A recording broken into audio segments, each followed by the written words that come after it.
Mostly जो examiners हैं वो इसको फॉलो करते हैं। अब इसमें अगर आप देखें, आज हम पढ़े नियोप्लेजिया, तो नियोप्लेजिया में एससीक्यूज आपको कितने हैं?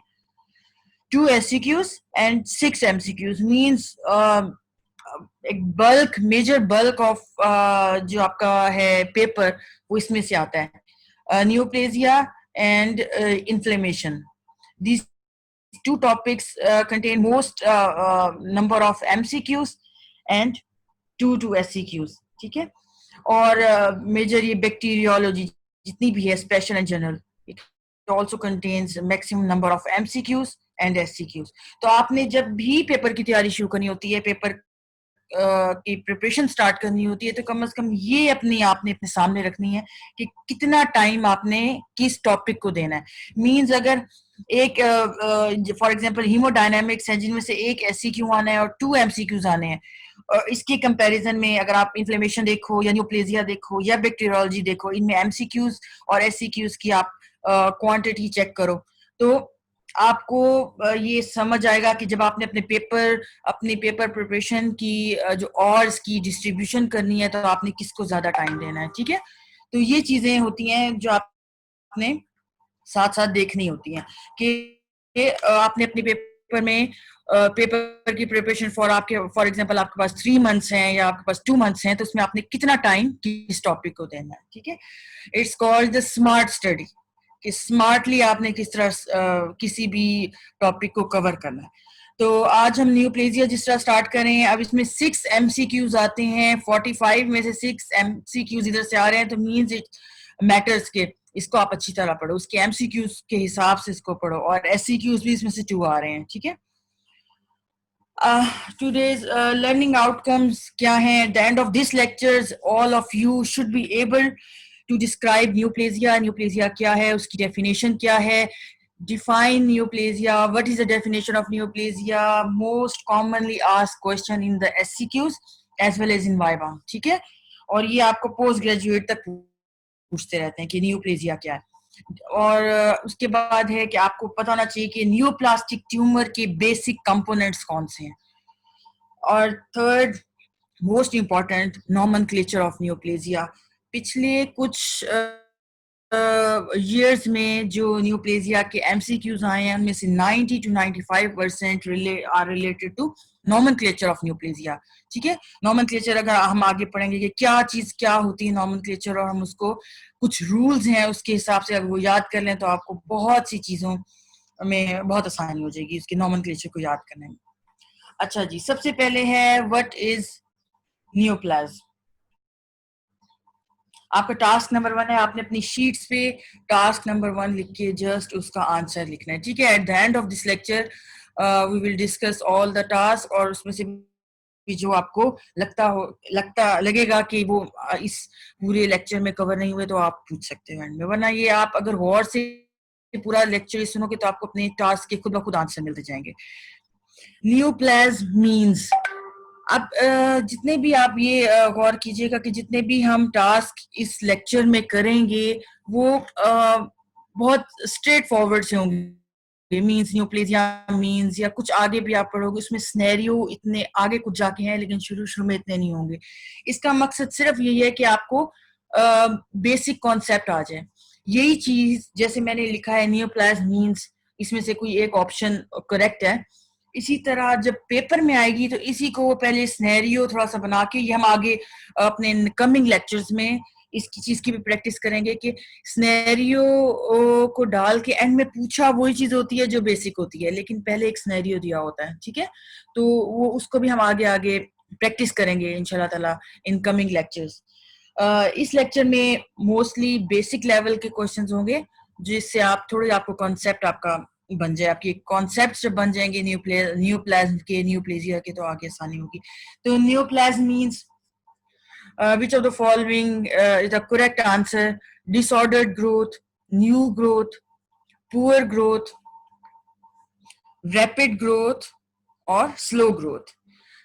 अगर अब आप खुद सोचें, हम यहाँ से स्टार्ट करते हैं। स्लो ग्रोथ, आपने अपनी पीछे फिजियोलॉजी में भी पढ़ के आए होगे व्हाट इज हाइपोप्लेजिया। हाइपोप्लेजिया क्या होता है? हाइपो मीन्स लोअर साइड पे, स्लो, लेस, और प्लेजिया मीन्स ग्रोथ। तो स्लो ग्रोथ को अगर आप मेडिकली कहें तो उसको आप कह रहे होते हैं हाइपोप्लेजिया, ठीक है। रैपिड ग्रोथ को अगर आप इसके ऑपोजिट बात करें तो आपने ये पढ़ा होगा hyperplasia. Hyperplasia means rapid growth. Poor growth भी एक वेग सी टर्म है, वो स्लो ग्रोथ में भी आप उसको ले सकते हैं या इमेच्योर ग्रोथ में भी ले सकते हैं, तो उसको आप हाइपोप्लेजिया भी कह सकते हैं। और अगर बहुत ही सीवियर किस्म का हाइपोप्लेजिया हो तो उसको आप एप्लेजिया भी कह सकते हैं, जिसको आप कहते हैं नो ग्रोथ, ठीक है। A means no and plegia means growth. इसी तरह जो डिसऑर्डर्ड ग्रोथ है, ये अब आगे आप इंशाल्लाह ताला अगले कुछ स्लाइड्स में भी पढ़ लोगे, नेक्स्ट लेक्चर में भी पढ़ लोगे। डिसऑर्डर्ड ग्रोथ का एक स्पेसिफिक नेम होता है जिसको आप कहते हैं dysplasia, means disordered growth. And neoplasia means neo, from neo it means neoplasm, new, and plasm mean growth, तो नियोप्लेजिया मींस न्यू ग्रोथ। तो कोई भी न्यू ग्रोथ हमारी बॉडी में होती है, this is called neoplasia. It may be benign, it may be malignant, ये हम आगे डिटेल में पढ़ते जाएंगे। सबसे पहले न्यूप्लेजिया में अगर आपसे कोई वाइवा में पूछेगा, कोई एससीक्यूज में पूछेगा, तो वो उसकी पूछेगा डिफाइन न्यूप्लाज्म, ठीक है। तो इसकी डेफिनेशंस, 2 डेफिनेशंस हैं जो आपकी बुक में लिखी हुई हैं, ये दोनों आपको आनी चाहिए। Number 1, it is a disorder of cell growth, means cells की ग्रोथ का डिसऑर्डर है, which is triggered by a series of acquired mutations affecting a single cell or its clonal progeny. Means जब भी या आगे आप पढ़ते जाओगे, जब भी कोई न्यूप्लाज्म होता है, कोई भी न्यू ग्रोथ हमारी बॉडी में होती है, वो किस वजह से होती है? बहुत सी मल्टीपल म्यूटेशंस होती हैं। अगर आप उसके मॉलिक्यूलर लेवल्स पे जाओ तो डीएनए डैमेज होता है, मॉलिक्यूलर म्यूटेशंस होती हैं, at the result of which there is a disturbance in the cell growth, और उस डिस्टर्बेंस को, उस डिसऑर्डर को आप न्यूप्लाज्म कहते हैं। तो एक इसकी डेफिनेशन ये है कि neoplasm is defined as a disorder of cell growth that is triggered by a series of acquired mutations affecting a single cell or its clonal progeny. इसके अलावा जो एक डेफिनेशन जो आपसे हर एग्जामिनर सुनना चाहता है, आपकी बुक में भी लिखी है और आपसे एससीक्यूज में भी जो रिक्वायर्ड होती है, वो ये है। उसके 3 पार्ट्स हैं। नंबर 1 पार्ट है it is an abnormal mass of tissue, mean cell growth का जब डिस्टर्बेंस होती है तो एक हेट्रोजीनस सा मैस बन जाता है, एक एबनॉर्मल मैस बन जाता है। उसको क्या, अब आप पहला पॉइंट क्या है? It is abnormal mass of tissue, ऐसा टिश्यू जिसकी ग्रोथ क्या होती है? The growth of which exceeds and is uncoordinated with that of normal tissue. अगर आप देखें, नॉर्मल टिश्यू ने भी ग्रो करना होता है, सेल ने 1 से 2 में डिवाइड होना है, 2 से 4 में डिवाइड होना है, ठीक है। एक कोऑर्डिनेटेड ग्रोथ होती है कि एक सेल ने अल्टीमेटली 4 टाइम्स या 8 टाइम्स डिवाइड होके रुक जाना है, ठीक है। हम जो ग्रो कर रहे हैं इसी तरह ग्रो कर रहे हैं ना, कि हम बढ़ते जा रहे हैं। एक सेल ने फॉर एग्जांपल 100 टाइम्स डिवाइड होकर रुक जाना है, ठीक है, उसकी ग्रोथ नहीं रुक जाना है। लेकिन न्यूप्लाज्म क्या होता है? ये भी टिश्यू ही है, लेकिन एबनॉर्मल मैस ऑफ टिश्यू है। इसकी ग्रोथ एक्सीड कर जाती है from that of normal tissue. Means अगर एक नॉर्मल टिश्यू ने 10 टाइम्स डिवाइड होकर रुकना है तो ये 20 टाइम्स, 30 टाइम्स जाके डिवाइड होता जाएगा, ठीक है। और अनकोऑर्डिनेटेड है, इसकी कोई कोऑर्डिनेशन नहीं होती। मींस ऊपर से कोई ग्रोथ सिग्नल्स आए या ना आए, इन पे फर्क नहीं पड़ता, ये ग्रो करते जाते हैं। सेकंड पोर्शन क्या है? Growth of which exceeds and is uncoordinated with that of normal tissue. और थर्ड क्या है? And the growth of that tissue or that mass persist in the same excessive manner after cessation of stimuli which evoke the change. Means normally क्या होता है? कोई भी tissue है, कोई भी सेल है, उसने हमारी बॉडी में ग्रो करना है। एक सेल ने उसकी डेस्टिनेशन है कि उसने 10 टाइम्स डिवाइड होके रुक जाना है। अब उसने जो 10 टाइम्स डिवाइड होना है, उसके ऊपर बहुत सी ग्रोथ सिग्नल्स एक्ट करते हैं। ग्रोथ सिग्नल्स एक्ट कर रहे हैं और वो उसको डिवाइड कर रहे हैं, और 10 टाइम्स डिवाइड होके उस टिश्यू ने रुक जाना है, ठीक है। न्यूप्लेजिया में क्या होता है कि एक नॉर्मल मैस ऑफ टिश्यू बनता है, उसकी ग्रोथ इतनी नॉर्मल टिश्यू से एक्सीड कर जाती है और एबनॉर्मल नॉर्मल अनकोऑर्डिनेटेड होती है कि वो एक्सेसिव मैनर में ग्रो करती जाती है even after cessation of stimuli which evoke the change. Means जो ग्रोथ स्टिमुलस इसको मिल रहा होता है वो बंद भी हो जाए, वो सीज भी हो जाए, फिर भी एक्सेसिव मैनर में टिश्यू ग्रो करता जाता है। और जो एज रिजल्ट ऑफ दिस जो भी एक टिश्यू एक मैस बनता है उसको आप नियोप्लाज्म कहते हो। ठीक है, तो ये एक पूरी डेफिनेशन है, ये आपको क्रैम करनी है, इसी तरह मेमोराइज करनी है और इसी तरह ही लिखनी है, इसलिए कि पिछले पास्ट पेपर्स में तकरीबन हर बार ये आता है कि डिफाइन नियोप्लाज्म। तो neoplasm it is abnormal mass of tissue the growth of which exceeds and is uncoordinated with that of normal tissue and its growth persists in the same excessive manner after cessation of stimuli which evoke the change। असल में definition इतनी बड़ी है कि इसको याद करना बड़ा मुश्किल होता है, तो इसको आपने 3 स्टेप्स में याद करना है। फर्स्ट में एबनॉर्मल मैस है, नियोप्लाज्म एक एबनॉर्मल मैस ही होता है। ठीक है, उसकी ग्रोथ नॉर्मल टिश्यू से एक्सीड करती है, अनकोऑर्डिनेटेड होती है और इतनी ज्यादा एक्सेसिव मैनर में प्रोसीड करती जाती है, परसिस्ट करती जाती है ग्रोथ, कि अगर नॉर्मल जो स्टिमुलाई ग्रोथ स्टिमुलाई सीज भी हो जाए तो फिर भी वो चलती जाती है। तो ये 3 पॉइंट्स आपने याद रखने हैं definition of neoplasia में। abnormal mass of tissue growth of which exceeds and is uncoordinated with that of normal tissue and the growth of this tissue persists in the same excessive manner after cessation of stimuli which evoke the change। ये definition बच्चे इतनी important है कि ये post graduate level पे भी मैं अभी रिसेंटली इंटरव्यू देने जब गई थी अपने असिस्टेंट प्रोफेसर का, तो वहां पे उन्होंने मुझसे सबसे पहला सवाल किया था डिफाइन नियोप्लाज्म। तो ये डेफिनेशन आपकी कहीं जान नहीं छोड़ेगी। ठीक है, अभी से लेकर पोस्ट ग्रेजुएट लेवल तक, तो ये आप मेमोराइज कर लो, 3 इसके पार्ट्स मेमोराइज कर लो। अब कोई भी नियोप्लास्टिक कोई भी सेल कोई ट्यूमर है, कोई टिश्यू है नियोप्लास्टिक टिश्यू, उसके बेसिक कंपोनेंट्स क्या होते हैं, ये अक्सर पूछा जाता है। ठीक है, what are the basic components of tumour या what is the basic components of neoplastic tissue. तो उससे पहले कि हम आगे चलें, आप खुद सोचें कि एक नॉर्मल टिश्यू के क्या कंपोनेंट्स होते हैं, एक नॉर्मल टिश्यू में क्या क्या चीज होती है।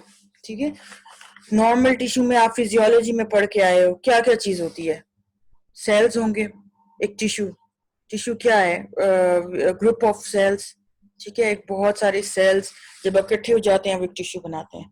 एक सेल्स होते हैं एक नॉर्मल टिश्यू में, और क्या चीज होती है, और कनेक्टिव टिश्यू होता है जो उन सेल्स को आपस में जोड़े रखता है। ये 2 चीजें हैं जो नॉर्मल टिश्यू के कंपोनेंट्स हैं।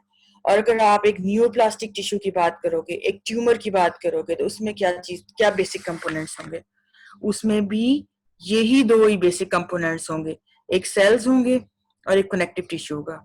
लेकिन उन सेल्स का नाम स्पेशल दे देंगे हम neoplastic cells, because it is a neoplastic tissue.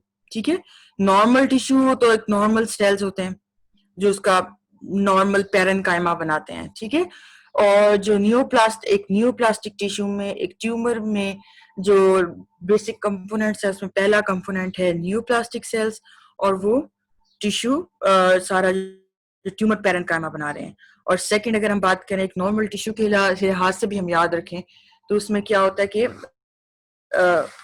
Connective tissue है जो सेल्स को आपस में जोड़े रखता है। तो नियोप्लास्टिक सेल्स में भी second basic component is a reactive stroma. Reactive stroma means connective tissue. Connective tissue means it contains fibers, it contains blood vessels, it contains various cells of adaptive and innate immune system. It means everything other than neoplastic cells in that tumor is a reactive stroma. ठीक है, उसमें fibrous tissue आ सकता है, उसमें collagen आ सकता है, उसमें different blood vessels आ सकती हैं, उसमें डिफरेंट और सेल्स जो इनेट या एडेप्टिव इम्यूनिटी के सेल्स हैं वो आ सकते हैं। ठीक है, तो reactive stroma is all the other things except neoplastic cells in the tumor। ठीक है, तो रिएक्टिव स्ट्रोमा वो होते हैं।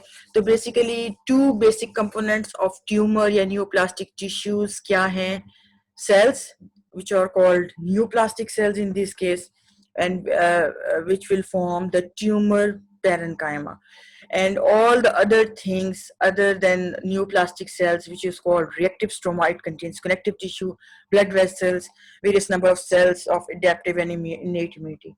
It also this also जो है ये जितने भी immune system, ये जितने cells हैं, lymphocytes, ये सारे जो है रिएक्टिव स्ट्रोमा में आते हैं. ठीक है, तो two basic components of tumour क्या है? Neoplastic cells and reactive stroma. अब इनका बताने का मकसद क्या है?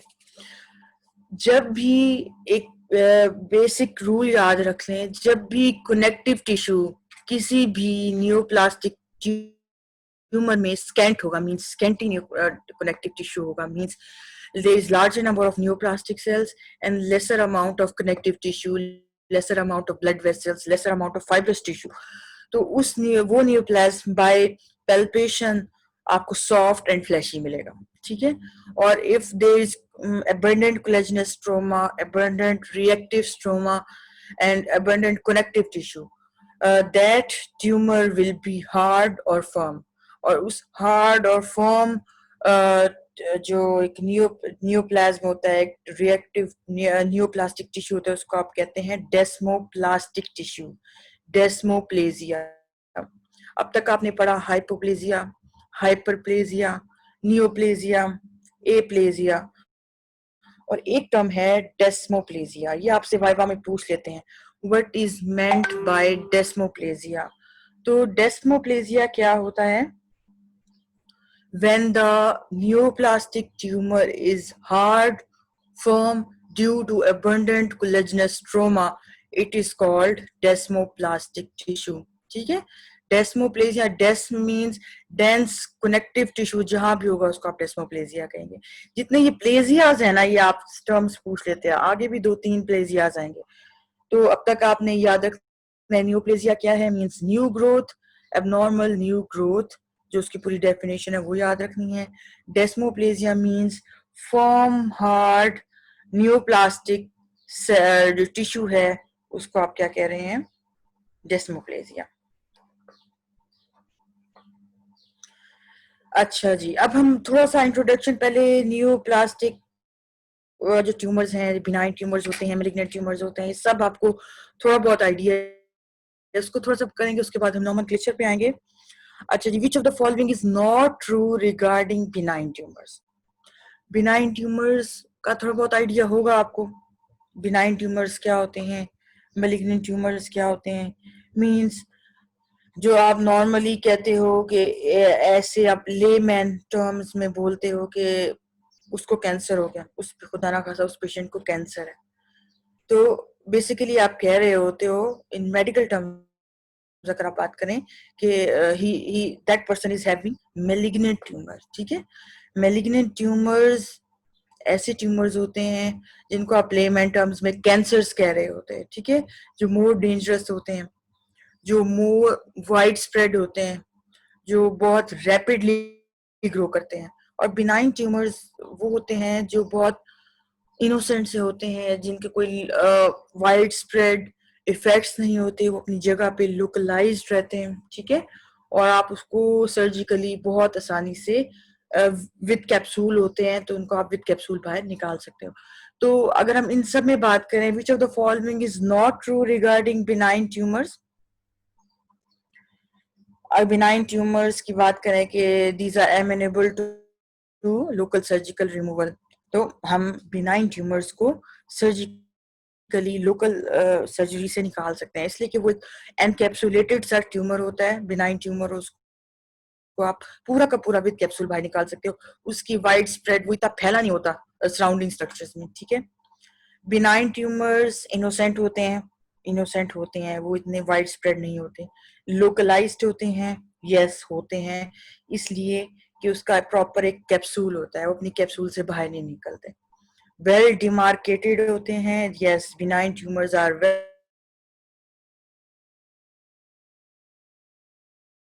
well demarcated because they have benign tumors will spread to other sites. This is the wrong answer. ठीक है, तो हमने यहाँ not true पूछा है, means ऐसी statement जो true नहीं है, तो will spread to other sites. ये जो spread to other sites है, it is the quality, it is the property of malignant tumors, not the benign tumors. Benign tumors never spread to other sites. Benign tumors never metastasize. Metastasize means spread to other sites, spread to distant sites.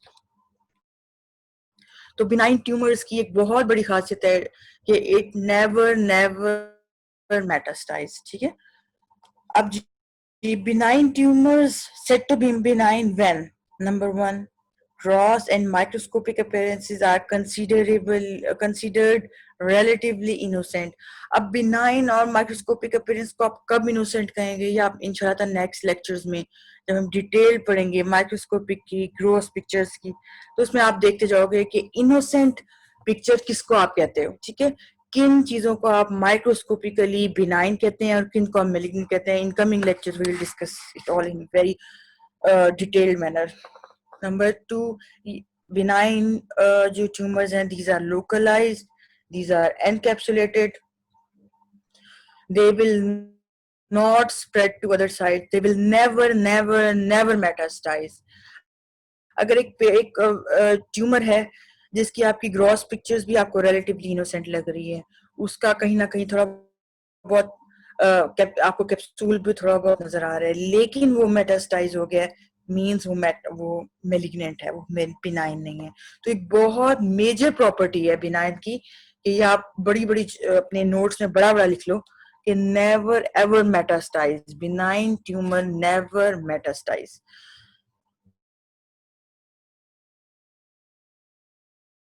It is amenable to local surgical encapsulated. हम proper capsule के साथ पूरा का पूरा निकाल लेते हैं, उसके बाद उसकी पूरे ऑर्गन को नहीं निकालना पड़ता, मींस उसको आप प्रॉपर बस उस ट्यूमर को निकाला और patient is tumour free. Well demarcated है, वेल लोकलाइज्ड है, एनकैप्सुलेटेड है, ठीक है। ये सारी क्वालिटीज हैं जो एक बिनाइन ट्यूमर में होनी चाहिए, और ये आप आगे बहुत डिटेल से पढ़ लोगे सारी चीजें, ठीक है। जस्ट हम अभी आप ओवरव्यू दे रहे हैं कि आपको ये पता चल जाए बिनाइन और मेलिग्नेंट ट्यूमर्स का बेसिकली डिफरेंस क्या है, इसलिए कि हमने इसका नॉमेनक्लेचर पढ़ना है, ठीक है। इसके लिए इसको हम थोड़ा सा उसका ओवरव्यू दे रहे हैं, अभी इसको आप डिटेल से पढ़ोगे अगले लेक्चर्स में। अच्छा जी, अब विच of the following is true about malignant tumours. Malignant tumours की क्या क्वालिटीज हैं, हमने इसमें से बताना है। अब इसमें देखा जाए, it is the mirror image, opposite image of benign tumors. Amenable to local surgical removal? No. malignant tumors के लिए आपको, अगर malignant tumor माइक्रोस्कोपिकली डायग्नोज हो गया तो आप पूरे के पूरे ऑर्गन को निकालना पड़ता है उसको, इसलिए, या उसको बहुत वाइड स्प्रेड निकालना पड़ता है, इसलिए कि उसका कोई कैप्सूल नहीं होता, लोकलाइज नहीं होता, ठीक है। उसकी जो ब्रांचेस हैं वो अंदर ही अंदर सेल्स के अंदर बहुत फैली भी होती हैं। तो it is not amenable to local surgical removal. benign tumor is not innocent, it is not localized, it is widespread, it is not well demarcated, it has not proper capsule, yes it will spread to other sites, ठीक है। malignant tumors की एक बहुत बड़ी खासियत ही यही है कि वो मेटास्टाइज कर जाता है, एक जगह से दूसरी जगह स्प्रेड कर जाता है। तो इसका आंसर आपको खुद ही मिल गया होगा, which of the following is true regarding malignant tumors। अच्छा जी, tumour is said to be malignant when, ये आपको सबको खुद ही रिवाइज कर सकते हो। when gross and microscopic pictures are abnormal, और abnormal gross और microscopic appearance क्या होती है, इंशाअल्लाह we will study in the next lecture, और उसमें बहुत डिटेल से आपको बहुत क्लियरली पता चल जाएगा कि malignant tumors आप किस माइक्रोस्कोपिक अपीयरेंस पे कहते हो और बिनाइन ट्यूमर किस माइक्रोस्कोपिक अपीयरेंस पे कहते हो।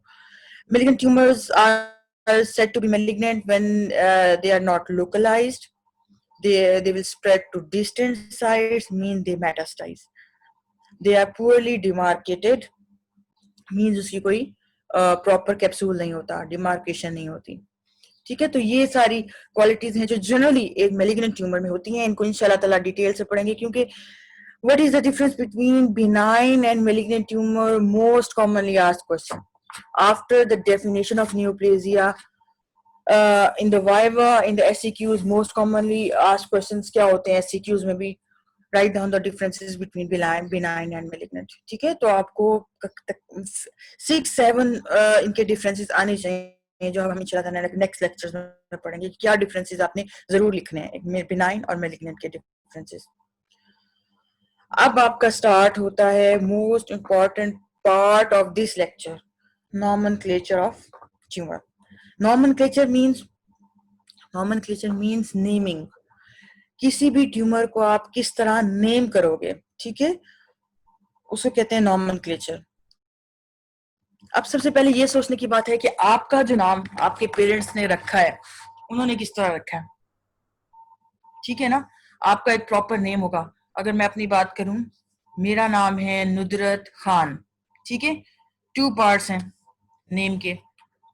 तो एक हमारा नेम होता है जो फॉर एग्जांपल मेरा नाम है Nudrat, my name is Nudrat, तो this is my name. And origin, Nudrat के बाद जो खान लिखा है दैट इज माय ओरिजिन। आपको मेरा नाम पढ़ने से ही नुदरत खान के नाम से आपको पता चल जाएगा कि means it my name has 2 parts, my name, second part is my origin, ठीक है। इसी तरह आप लोगों में भी किसी का नाम अगर फॉर एग्जांपल कामरान चुगताई है, Kamran is his name and Chughtai is his origin, ठीक है। इसके अलावा कईयों के फादर नेम भी साथ लगे होते हैं, ठीक है। फॉर एग्जांपल अगर किसी का नाम आयजा अली है, Aiza is her name and Ali is her origin, origin means his her father name, ठीक है। तो हर नेम के 2 पार्ट्स होते हैं, एक उसका अपना नेम होता है और इसकी एक ओरिजिन होती है। Similarly all the tumors has these 2 parts, name and its origin. अब अगर हम बिनाइन ट्यूमर से स्टार्ट करते हैं, बिनाइन ट्यूमर्स का नॉमेनक्लेचर अगर हम देखें, बहुत ही आसान कुछ रूल्स हैं जिनको आपने अपने ज़हन में बिठाना है। उसके बाद आपके सामने कोई भी बिनाइन ट्यूमर आ जाएगा, आप उसको इजीली रिकॉग्नाइज कर सकोगे कि what is its origin and what is its name. Nomenclature of benign tumour में सबसे पहले how to name a tumour, tumour को आप किस तरह नेम करते हो। पहला तो है कि इसमें name of the cell type from which the tumour originates.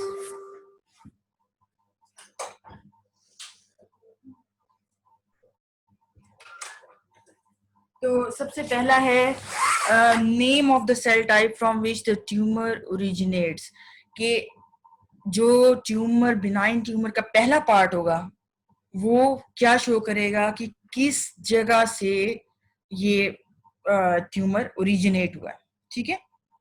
और एंड में सुफिक्स लगेगा ओमा। जितने भी बिनाइन ट्यूमर्स हैं, ये आपने एक रूल ऑफ थंब है, जितने भी बिनाइन ट्यूमर्स के एंड में ओमा लगेगा, ठीक है। जहां जहां ओमा लग रहा है it means it is a benign tumour.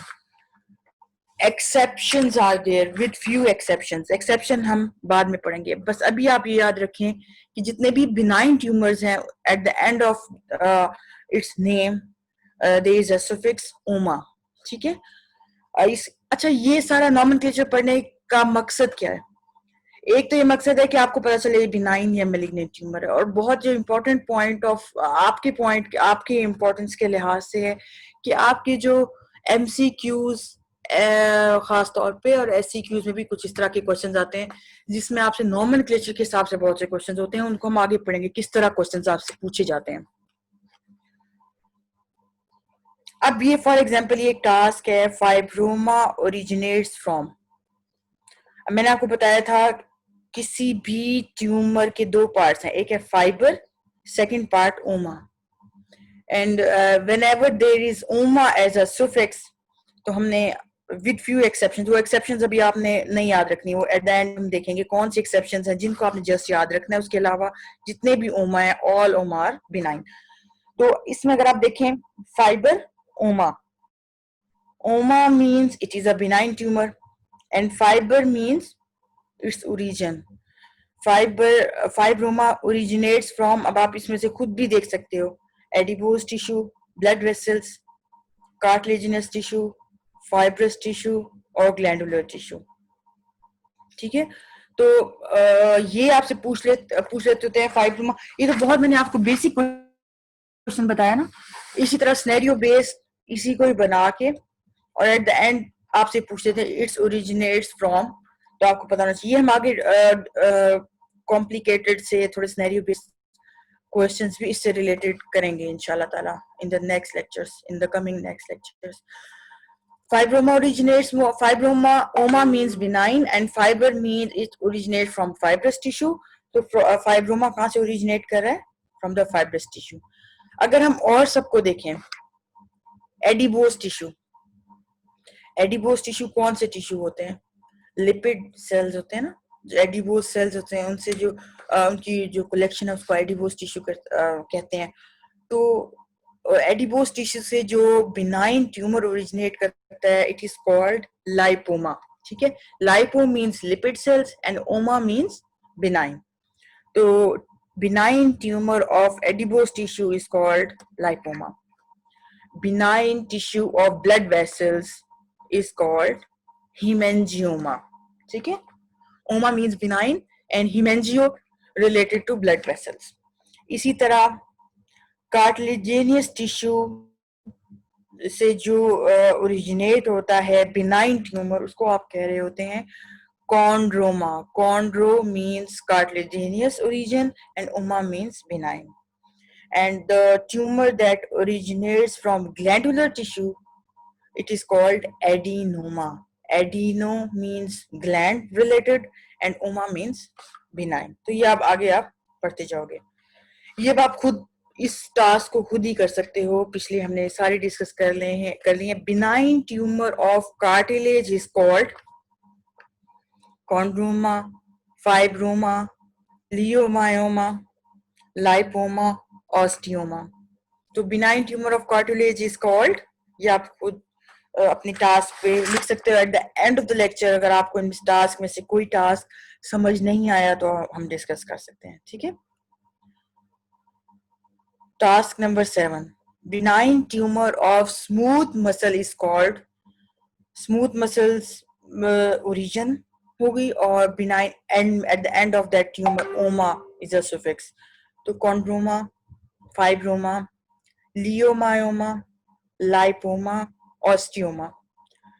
मेरा ख्याल है आप इसमें बहुत अच्छी तरह रिकग्नाइज कर सकते हो कि which is the benign tumour of smooth muscles. ठीक है, अगर नहीं है तो at the end of the lecture we will discuss this.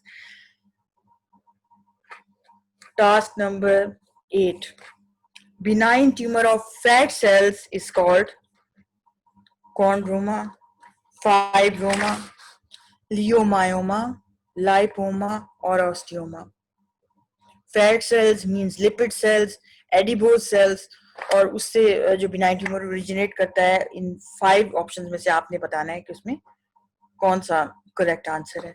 अच्छा, ये तो ये मैं आपको बता दूं कि ये बहुत बेसिक, जस्ट आपको एक ओवरव्यू देने के लिए कि किसकी ओरिजिन क्या है और किस बिनाइन ट्यूमर को आप क्या नेम करोगे। ठीक है, जब आपके पेपर में आएगा तो इससे थोड़ा सा कॉम्प्लिकेटेड आएगा, इसका थोड़ा सा सिनेरियो दिया जाएगा और उसके बाद ही आपसे पूछा जाएगा। ठीक है, डायरेक्ट भी पूछ सकते हैं लेकिन ज्यादातर आपको सिनेरियो बेस्ड आते हैं और वो इंशाल्लाह ताला नेक्स्ट लेक्चर में या आपकी जो प्रॉपर एक असेसमेंट होगी उसमें वो क्वेश्चंस डाल दिए जाएंगे। उससे यह कि आपकी बहुत अच्छी प्रिपरेशन हो जाएगी इंशाल्लाह। अच्छा जी, टास्क नंबर 9 है benign tumour of bone is called chondroma, fibroma, leiomyoma, lipoma and osteoma. इसमें से आपने बताना है विच of the following is the correct answer. अच्छा, अब ये जितने भी मैं आपको बिनाइन ट्यूमर्स बता रही हूँ, उसके बाद मैलिग्नेंट ट्यूमर्स के अलग कुछ रूल्स हैं वो देखेंगे। तो ये सारा आप अपनी रॉबिन्स खोलोगे, आपकी जो टेक्स्ट बुक है उसमें एक पूरा टेबल बना हुआ है, benign, malignant tumours and their origin. ठीक है, तो उसी में से ये सारे एमसीक्यूज असल में बनाए गए हैं।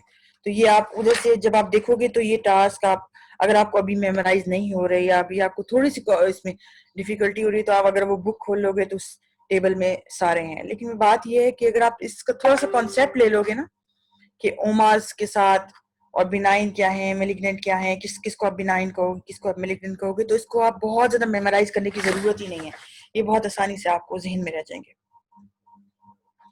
अच्छा जी, टास्क नंबर 10। अब ये थोड़ा सा उसे कॉम्प्लिकेटेड आ रहा है। If the tumour is benign and glandular in origin, what is it called? Means एक ट्यूमर है, बिनाइन है, बिनाइन है means at the end of that tumour name there is suffix oma, और आप देखें इन सब में at the end oma suffix है। एंड ग्लैंडुलर इन ओरिजिन, ऐसा कोई भी ट्यूमर जब आप उसकी माइक्रोस्कोपिक पिक्चर देखोगे तो आप उसमें आपको ग्लैंडुलर ओरिजिन मिलेगी, ग्लैंड्स मिलेंगे। मीन्स उसको आप क्या कहोगे इसमें से? एडिनोमा, फाइब्रोमा, लियोमायोमा, लाइपोमा और ऑस्टियोमा। ठीक है, you have to think and then write the correct answer on your paper.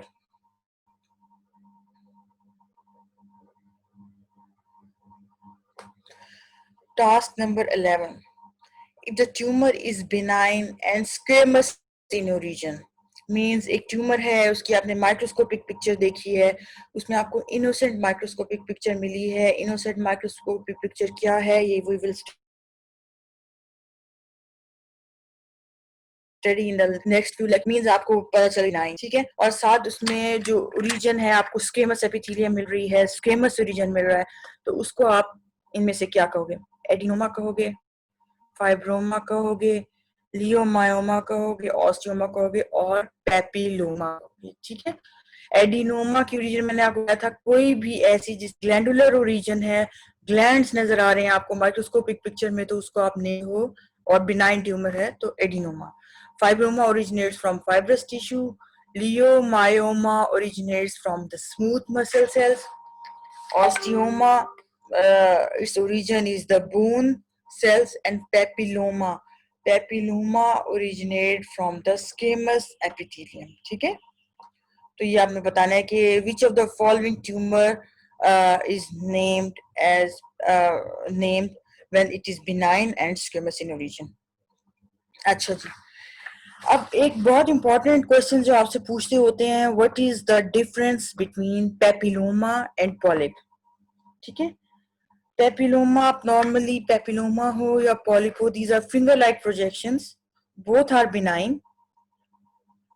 ये इनका डिफरेंस है जो आपसे पूछ लेते होते हैं, papilloma and polyp. Papilloma is a finger like outgrowth होती है, mostly above the epithelial surfaces होती है।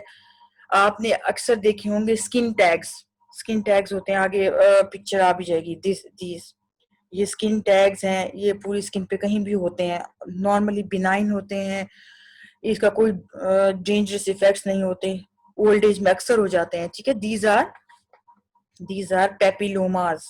ठीक है, these are squamous in origin, squamous epithelium, इसकी अगर आप माइक्रोस्कोपिक पिक्चर देखें तो स्क्वेमस एपिथेलियम होती है। इसीलिए जो पेपिलोमा है, जब भी स्क्वेमस एपिथेलियम ओरिजिन होगी तो उसको आप पेपिलोमा की तरफ पेपिलोमा कह रहे होते हैं। ठीक है, और ये मोस्टली एपिथेलियल सरफेस से अबव आउटग्रोथ प्रोजेक्शंस होती हैं। ये मैक्रोस्कोपिक भी होती हैं जिस तरह आपको यहाँ नजर आया। ठीक है, ये माइक्रोस्कोपिक भी हो सकती हैं। माइक्रोस्कोपिक कहाँ होती हैं? स्किन के ऊपर भी होंगी, जो अब बिल्कुल अगर स्टार्टिंग होंगी ये पेपिलोमा तो आपको माइक्रोस्कोपिक मिलेंगे। इसके अलावा जो है ये इंटरनल ऑर्गन्स में भी आपको जहां जहां एपिथेलियल सरफेस है उसके ऊपर फिंगर लाइक प्रोजेक्शंस मिल सकती हैं। अब पेपिलोमा और पॉलिप में क्या डिफरेंस है? Both are finger like projections, लेकिन पॉलिप्स क्या है? These are always macroscopic. ठीक है, और all the projections above the mucosal surface, जो जहां म्यूकोजा इन्वॉल्व हो रही है, म्यूकोजल सरफेस है ओवर द प्रोजेक्शंस, तो उसको आप पॉलिप कह रहे होते हो। ठीक है, अगर एपिथेलियल सरफेस है, स्केमस सरफेस की ओरिजिन है तो उसको आप पेपिलोमा कह रहे हो। और अगर म्यूकोजल सरफेस इन्वॉल्व हो गई है ऐसी जगह, फॉर एग्जांपल जितने गैस्ट्रिक आपकी सारी एपिथेलियम है या कोलोनल सारा ह्यूमन है, वो जब वहां प्रोजेक्शंस होती हैं तो वो पॉलिप करती हैं। और अगर मैक्रोस्कोपिक हो। अगर माइक्रोस्कोपिक लेवल पे हो तो आप उसको पेपिलोमा भी कहते हो, ठीक है। जब मैक्रोस्कोपिक हो at the level of gastric और कोलोनल ल्यूमन, उन प्रोजेक्शंस को जहां म्यूकोजा इन्वॉल्व हो रही हो तो उसको आप पॉलिप कहते हो। तो ये इसका डिफरेंस है। ये आपसे वाइवा में पूछ लेते हैं, आपसे एससीक्यूज में पूछा जा सकता है, what is the difference between papilloma and polyp. तो ये these are the two main differences between papilloma and polyp. ये आपकी ऑस्पी में भी आता है, ठीक है। दीज आर द पेपिलोमास, जो स्किन टैग्स जितने भी है above the epithelial surface, these are all papillomas. These may be microscopic और दीज मे बी मैक्रोस्कोपिक। ये है what is this lesion called, ये आपकी ऑस्पी में भी आता है। ये ल्यूमन आपको मिल नजर आ रहा है, this is the lumen of ये इंटेस्टाइनल कोलोनल, ठीक है। और उसमें जो है आपको एक प्रोजेक्शन, ये स्टॉक है और उसके बाद ये प्रोजेक्शन है, ठीक है। दिस इज कॉल्ड पॉलिप, ठीक है। ये है papilloma and this is polyp. इसमें मेन डिफरेंस क्या है, वो एपिथेलियल सरफेस के अबव प्रोजेक्शन है and this is the projection above the mucosal surface, जहां म्यूकोजा इन्वॉल्व हो जाएगा। म्यूकोजा कहाँ है आपकी, रिस्पिरेटरी सारी एपिथेलियम में इसके ऊपर म्यूकोजा है। जो आपकी गैस्ट्रिक कोलोनल एपिथेलियम में सारी इट कंटेन्स म्यूकोजा, ठीक है। तो यहाँ से जो भी मैक्रोस्कोपिक प्रोजेक्शन मिलेगी वो पॉलिप होती है। और अगर स्किन टैग्स हैं डिफरेंट जिसमें जस्ट एपिथेलियम इन्वॉल्व हो रही है तो वो पेपिलोमा है, ठीक है। आई होप इसका डिफरेंस आपको समझ आ गया होगा, what is the difference between papilloma and polyp. असल में दोनों ही फिंगर लाइक प्रोजेक्शंस होती हैं, तो बच्चे इसमें बहुत कंफ्यूज करते हैं। तो ये आपको जो डिफरेंस है ये आपको याद होना चाहिए। Macroscopic, papilloma may be macroscopic or microscopic, and polyp is always macroscopic. Papilloma is a finger-like projections over the epithelial surface, while the polyp has projections which contains mucosal surface, mostly in the gastric, colonal lumen, or may also present in the nasal epithelium.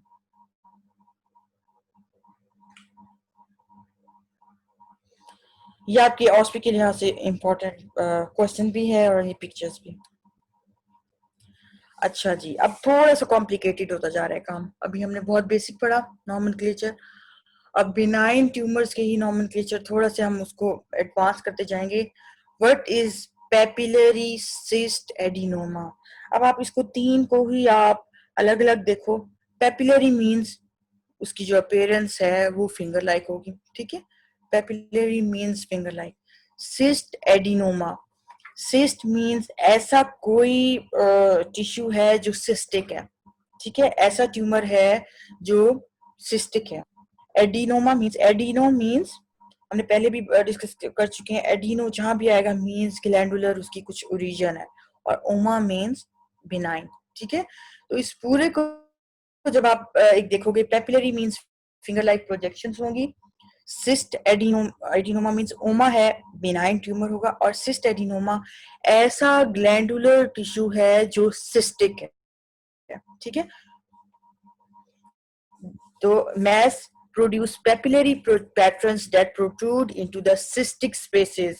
Cystic gland, ऐसा gland जो cystic है जिसमें cysts हैं normally, उसके अंदर जब भी कोई ऐसा ट्यूमर प्रेजेंट होगा जो पेपिलरी पैटर्न में होगा तो उसको आप कलेक्टिवली कहोगे पेपिलरी सिस्ट एडिनोमा, ठीक है। अब देखा जाए तो इसको आपको क्रैम करने की जरूरत नहीं है। जैसे आपको कॉन्सेप्ट्स हो, पेपिलरी क्या होता है, सिस्ट एडिनोमा क्या होता है, ओमा कब लगता है, तो आप उसको बहुत प्रॉपरली उसको आप बता सकते हो what is papillary cyst adenoma. और अगर आपको आइडिया होगा कि हमारी बॉडी में नॉर्मली कौन से सिस्टिक ग्लैंड्स हैं, कोई ऐसा सिस्टिक ग्लैंड है हमारी बॉडी में जहां इस तरह का ट्यूमर प्रोड्यूस हो सके? यस है। सिस्टिक ग्लैंड्स कौन से होते हैं जहां सिस्ट होती हैं? Ovary, ovary is the most important, most commonly taught organ which is cystic in origin, ठीक है। उसमें नॉर्मली सिस्ट प्रेजेंट होती हैं। अगर आप इसकी एनाटॉमी की तरफ जाओ तो जो ओवेरियन लेवल पे जो ट्यूमर मैस प्रोड्यूस होता है, वो अगर वो पेपिलरी पैटर्न हो तो वो उसको आप पेपिलरी सिस्ट एडिनोमा कहते हैं। और मोस्टली ओवेरियन जो ट्यूमर्स होते हैं वो सिस्ट एडिनोमा होते हैं, बिनाइन ट्यूमर्स हो तो बिनाइन ट्यूमर्स ऑफ ओवरी को आप ओवेरियन सिस्ट एडिनोमा भी कहते हैं। ठीक है, अच्छा जी, अब नेक्स्ट टास्क है व्हाट इज एडिनोमेटस पॉलिप। अब इसमें भी दो मेन बातें हैं, एक एडिनोमेटस एंड सेकंड पॉलिप। हम पहले पॉलिप पढ़ चुके हैं। ठीक है, पॉलिप हमने क्या पढ़ा था, क्या होता है, फिंगर लाइक प्रोजेक्शंस होती हैं, उसमें म्यूकोजल इन्वॉल्वमेंट होती है, और polyp is a benign tumour, ये भी हमने पढ़ लिया है। ठीक है, अब पॉलिप के साथ बेशक ओमा नहीं लग रहा, लेकिन हमने पहले ही पढ़ लिया है papilloma as well as polyp, the both are benign. और पॉलिप का ये एक स्पेशल है कि उसमें म्यूकोजल इन्वॉल्वमेंट होती है, फिंगर लाइक प्रोजेक्शंस होती हैं। ठीक है,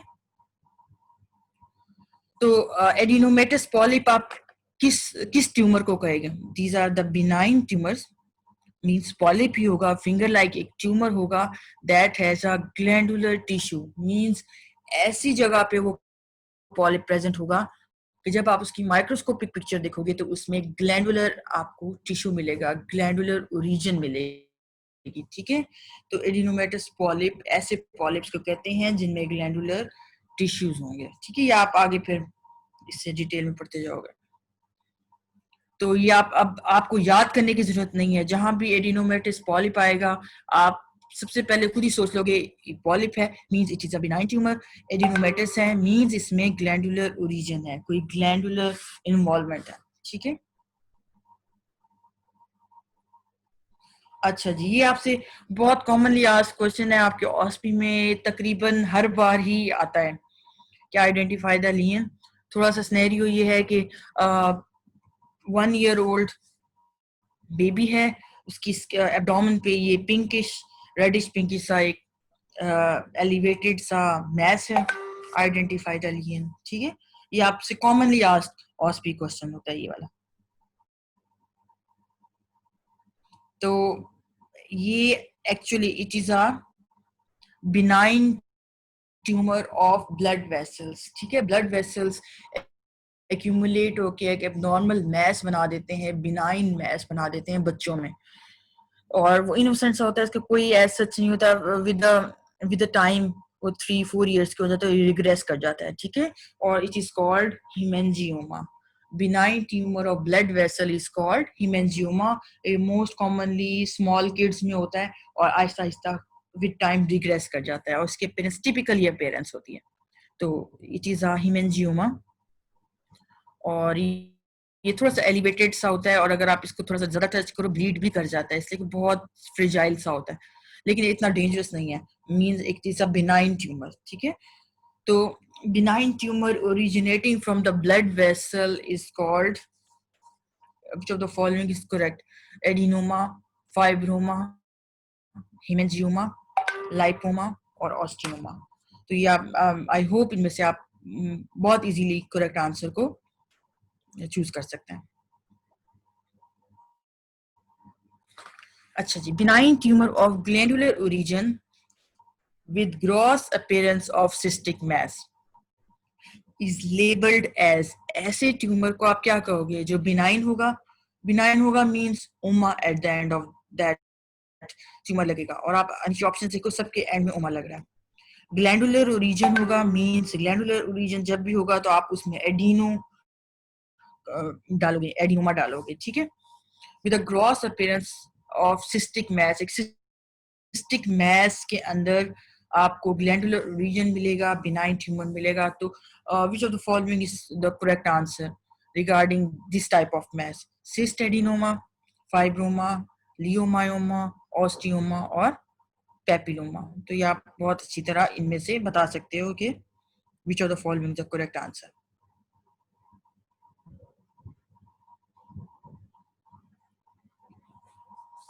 अच्छा जी, अब थोड़ा सा, अब हमने सारे पढ़े, at the end of the benign tumors you will add the suffix uma। ठीक है, हमने अब तक पढ़ा जहां भी उमा आएगा हमने उसको आंखें बंद करके बिनाइन कह देना। ठीक है। लेकिन मैंने आपको पहले बताया देयर आर फ्यू एक्सेप्शंस। आपने याद क्या करना है, इन फ्यू एक्सेप्शंस को एक जगह लिख लेना है, ठीक है। इन एक्सेप्शंस को याद कर लेना है। ये सारी जिनके एंड में उमा लग रहा है, these are malignant, all others are benign, ठीक है। कौन से? ऑल सारकोमास, जहां भी सारकोमा लगेगा eight the end of tumour, it is not benign, it is malignant, ठीक है। बेशक अगर आप सारकोमा देखेंगे तो इसके एंड में भी ओमा लग रहा है, लेकिन अगर कलेक्टिवली सारकोमा कहीं भी लग रहा है, ठीक है, जैसे फॉर एग्जांपल ऑस्टियोसारकोमा होता है, it is a malignant tumour of bone tissue, ठीक है। बोन का जो मेलिग्नेंट ट्यूमर है उसको ऑस्टियोसारकोमा कहते हैं। तो all sarcomas are malignant, number one. ये आप जो मैं बता रही हूँ, ये आपने एक जगह पे लिख के इसको आपने बड़ा बड़ा अपने जो नियोप्लेजिया के स्टार्ट में लगा देना नोमेनक्लेचर पे, ठीक है, कि all the omas are benign except these, ठीक है। उसमें जितने भी जिसके एंड में सारकोमा लगेगा, this is malignant not benign. All carcinomas, Uma लग रहा है at the end of carcinoma, लेकिन जब ये पूरा का पूरा कार्सिनोमा जहां भी आएगा, it is malignant not benign, ठीक है। फॉर एग्जांपल हम बोल रहे होते हैं thyroid carcinoma, it is a malignant tumour not a benign tumour. Renal cell carcinoma, urothelial carcinoma, these all जहां भी कार्सिनोमा लग रहा है, these are malignant not benign, ठीक है। बेशक इसके एंड में भी ओमा लग रहा है, लेकिन ये all carcinomas are malignant. Melanoma, melanoma अगर अब नाम से आप देखोगे ना, ये इस तरह आपसे क्वेश्चन पूछ लेते हैं, आपसे वाइवा में पूछ लेते हैं कि kindly tell me melanoma is benign और मेलिग्नेंट। आप सोचते हो melanoma, mela means melanin related origin, इसका मेलानिन है, और मैडम ने बताया था ओमा जहां भी होगा वो बिनाइन है, तो ये बिनाइन होगा। नहीं, ये कुछ हैं एक्सेप्शंस जिनको आपने क्रैम करना है, जिसको आपने याद करना है, और ये मेलिग्नेंट है, दीज आर नॉट बिनाइन। इसमें क्या है? Melanoma, melanoma is a malignant tumour, it is not a benign tumour, ठीक है। Seminoma, seminoma ends at oma but it is not benign. Seminal tissues हैं, टेस्टिकुलर टिश्यू में जो भी ट्यूमर प्रेजेंट होता है वो कभी भी बिनाइन नहीं होता, ठीक है। बिनाइन काउंटर पार्ट है ही नहीं टेस्टिकुलर ट्यूमर का। whenever there is a tumor in a testicular tissue, it is also always malignant, ठीक है। और उसका नाम बेशक सेमिनोमा है, लेकिन वो मेलिग्नेंट होता है। ये याद रखने वाली बात है कि seminoma is not malignant, is not a benign tumour, it is a malignant tumour. Mesothelioma, mesothelioma, mesothelium इसकी ओरिजिन है, मीजोथीलियम, ठीक है, ये इसकी ओरिजिन है, और उमा एट द एंड लग रहा है, लेकिन it is a malignant tumour not a benign tumour, ये आपने याद रखना है। इन्वेसिव मेनेंजियोमा, मेनेंजियो मींस इसकी ओरिजिन कहाँ से है? मेनेंजीज, जो ब्रेन कवरिंग्स होती हैं वहां से जो ट्यूमर प्रेजेंट होगा, और eight the end of this ओमा लग रहा है, लेकिन जब इन्वेसिव मेनेंजियोमा कहेंगे तो it is a malignant tumour. और सिंपल अगर मेनिंजियोमा है तो it is a benign tumour, ये याद रखने वाली बात है, ठीक है। इसकी असल में ग्रेडिंग होती है। बिनाइन ट्यूमर जो बिल्कुल लीस्ट डेंजरस है, बिनाइन ट्यूमर है, उसको आप मेनिंजियोमा कहते हो, और जब ये इन्वेड कर जाता है सराउंडिंग टिश्यूज में तो उसको आप इन्वेसिव मेनिंजियोमा कहते हो, और देन इट इज मेलिग्नेंट, ठीक है। तो अगर कोई कहे मेनिंजियोमा क्या है तो it is a benign tumour, and if it's invasive meningioma तो it's malignant tumor. Hepatoma, hepatoma, it is the other name of hepatocellular carcinoma, ठीक है। hepatocellular carcinoma होगा तो carcinoma तो इसके अंदर आएगा, means it is a malignant। और अगर उसी को आप दूसरा नेम कह रहे हैं हेपाटोमा है, तो हेपाटोमा बेशक एंड ओवर ओमा पे, लेकिन it is a malignant. Immature teratoma, ये आप आगे पढ़ लोगे, आगे कुछ इसमें कि टेराटोमा क्या होता है। तो ये इमेच्योर टेराटोमा है, एक मेच्योर टेराटोमा है, ठीक है। Mature teratoma it is a benign tumour, and जब वो इमेच्योर हो जाता है तो उसको आप मेलिग्नेंट ट्यूमर कहते हो। तो ये सारे हैं, ये अब आपने याद करने हैं। इसके बेशक आप पिक्चर ले लो, बेशक अपने नोटबुक पे लिख लो, these all are malignant.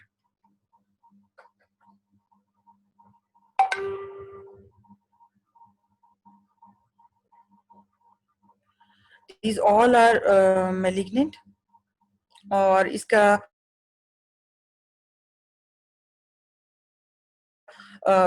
Benign से कोई है, मेलिग्नेंट ही है। ये सारा आपका बिनाइन ट्यूमर जो है वो एंड हो, बिनाइन ट्यूमर का नॉमेनक्लेचर एंड हो गया है, ठीक है। अब यहाँ से मेलिग्नेंट ट्यूमर का नॉमेनक्लेचर स्टार्ट हो रहा है। आपका वैसे 1 आवर पूरा हो चुका है, 11 to 12 जो एक मुझे टाइम था अलॉटेड था। तो नॉमेनक्लेचर ऑफ मेलिग्नेंट ट्यूमर्स आगे इसके स्टार्ट हो रहा है। अब मुझे ये एडमिन वाले बताएंगे, मे आई प्रोसीड, और ये नेक्स्ट लेक्चर पे ही कवर मैम करें, इसलिए कि 1 मैम आवर आप का ये था। कवर कर लें, ये वाला जो हमारा अलॉट हुआ था ना, ये आप कवर कर लें। इसके बाद मतलब नेक्स्ट टाइम से फिर इंशाल्लाह तो 1 आवर का करेंगे। इसलिए कि नॉमेनक्लेचर ऑफ मैलिग्नेंट ट्यूमर्स भी काफी ज्यादा है, इट रिक्वायर्स टाइम। मैं वैसे सजेस्ट करूंगी कि नॉमेनक्लेचर ऑफ मैलिग्नेंट ट्यूमर्स अगले उसमें उस लेके तकरीबन 1 घंटा ले जाएगा, थोड़ा सा ट्रिकी है, और उसको बिनाइन से जरा कंपेयर करना है। जैसे कहते हैं तो कवर कर देती हूँ। अगर पार्टिसिपेंट्स बता दें चैट बॉक्स में, अगर अभी करना है तो अभी करवा देते हैं, वरना बाद में करवा लेते हैं, मैसेज कर दें। हाँ जी, आप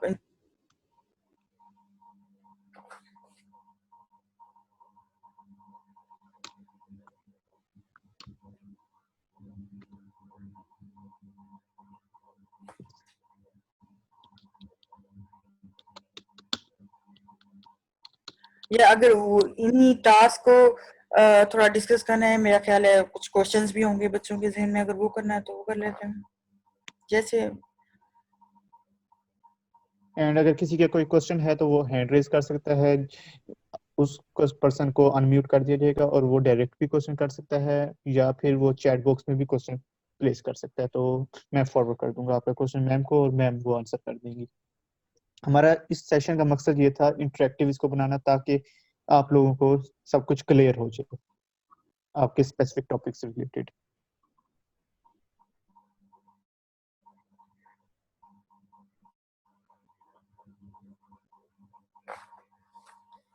अब कुछ बच्चों के आ रहे हैं कि उनको आवाज सही नहीं आ रही है, कोशिश करेंगे नेक्स्ट टाइम। और पहला था आवाज का इशू आ रहा है असल में बच्चों को। वो स्टार्टिंग में था, now at the and it was clear. And बाकी हम लोगों ने ये लेक्चर रिकॉर्ड भी कर लिया है, ये इंशाल्लाह ताला हम फेसबुक के पेज पे भी डेमो लगा देंगे, जिसने देखना हो वो वहां से भी देख सकते हैं, आप अपने क्लास फेलोज को भी बता सकते हैं। और इसके बाद हम इंशाल्लाह ताला 1 जुलाई से आपका रेगुलर सेशन मतलब डेली बेसिस पे स्टार्ट कर देंगे। तो आज का लेक्चर हम यहीं पे क्लोज करते हैं, नेक्स्ट पे इंशाल्लाह ताला नोमेनक्लेचर ऑफ मैलिग्नेंट ट्यूमर से स्टार्ट कर लेंगे। Thank you so much ma'am. Welcome. Okay, Allah Hafiz. Allah Hafiz.